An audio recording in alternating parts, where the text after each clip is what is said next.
Hey everyone, last time I went over a lot of different mods and things that are going on with Paper Mario Sticker Star, and today I wanted to continue that with going over some things in Paper Mario Color Splash.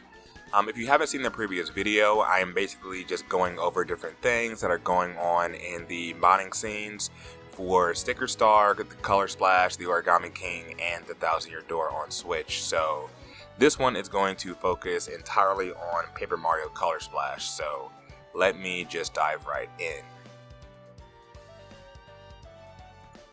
In the last video, I mentioned how I created a repository for Universal Updater on the 3DS to allow you to download Sticker Star mods directly to your console or through the Azahar emulator.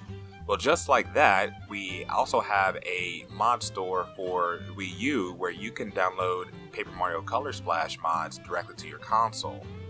This is also supported on Cemu if you run the App Store through there, and it can download mods for any region that is supported, and it'll prepare everything for you directly to your SD card, or in the case of the Cemu emulator, it'll use the emulated SD card and you would have to manually move it over on that. Now, since the Wii U allows you to load separate mod packs for different mods that you have, different mods are able to be created as a standalone mod pack where it is its own folder, which is good for if someone is making, say, a large-scale mod, or if you are making a smaller mod, there is a general merge folder that I've created. So that way, if you're just trying to download different things and compile them together, you can do exactly that.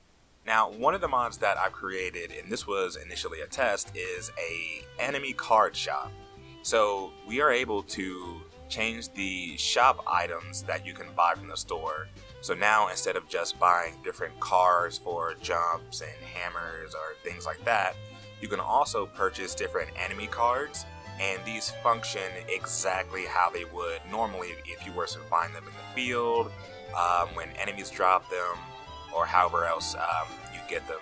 So you are able to go ahead and use these just like any other card.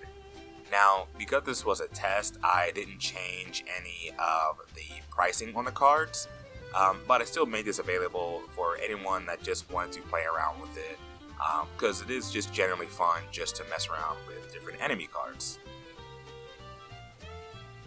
Something else that I recently created was a paint hammer color pack, which changes the different paint colors that Mario splashes when he uses the paint hammer. I also created a converter that allows you to convert the hex color values to RGBA FME values, which the game uses. Now, it's not entirely perfect, so you will need to play around with the different values to create your own different paint color hammers.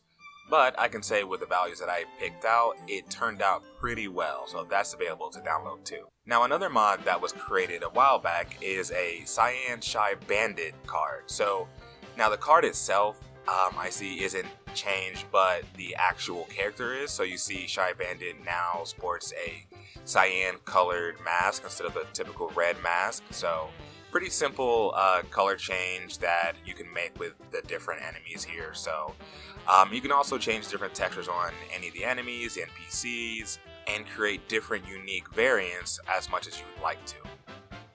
Now, making your own alternate colored NPC or enemy is extremely easy to do. It's just a simple matter of extracting any texture, opening them in any image editor that you like, and replacing them. So yeah, feel free to go ahead and create whatever you would like. Now, the Color Splash mod that I've really been wanting to talk about is Color Splash Reshuffled. This is a large-scale mod pack that is changing many things in the game. As you can see, Mario, his speed is much faster than normal. And something else that's pretty subtle that you can kind of see if you see as Mario's talking to different NPCs is that you are now able to skip dialogue. Previously, you would have to wait for the entire dialogue to play out before you can move on to the next one, or if you wanted to cancel talking to an NPC, you would have to go through the entire prompt. But now, in this mod, you are able to skip that entirely and with just a simple press of a button. Battles are also being changed too, so Right here you can see that Kamek is giving Mario the poison status effect, and something else is with the Battle Spinner. The Battle Spinner now allows you to pick the thing card that you need for the boss. So if you, for whatever reason, may not have that card, you can just use the Battle Spinner and you can get that during that event. So now you don't have to go all the way back to try to get the card or ring it out. Now it is right there for you. Something else that was shown that I really like is that now when Mario attacks enemies, there are different things that can happen. So first things first, you can now see the damage values on Mario's attacks. So you have more than just seeing the enemies lose pain every time you hit them. But also, attacks now have a critical chance.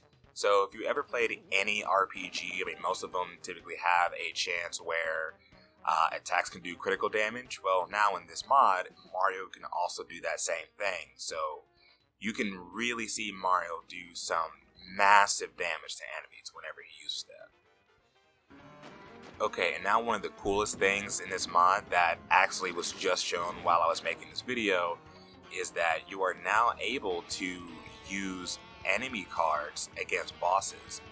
Previously, you weren't able to do that.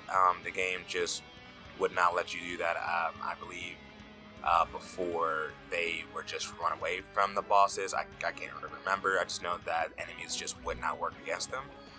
But now you can use any enemy card and they will actually work with you. They'll fight alongside you, the same as if they would if you were fighting a standard enemy.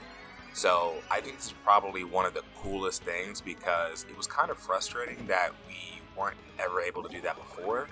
But now this gives everybody a better option when fighting against enemies. So I think this is amazing. It's a very, very cool mod, and I'm glad to see something like this happen. Right now, I don't have too much to show here with Color Splash modding, as it's really only picked up, I would say, maybe in the past year. I would say maybe early 2025. So it hasn't had as much I would say love and attention as the Origami King or even the 1,000-Year Door, but that's because tools are being made and tools are constantly being worked on by different members of the community. So there should be a lot more coming out in the future, but I wanted to still showcase everything that's being done right now. If you yourself are interested in making anything yourself, I'll have some different links to different resources in the description below, so please check those out. Well, alright everyone, that's all I have for this video here today. Be sure to check out the next video. I'm going to go over different things in the Origami King. With that being said, if you enjoyed this video, please leave a like and share it with your friends, and I will see you guys in the next one. Thank you.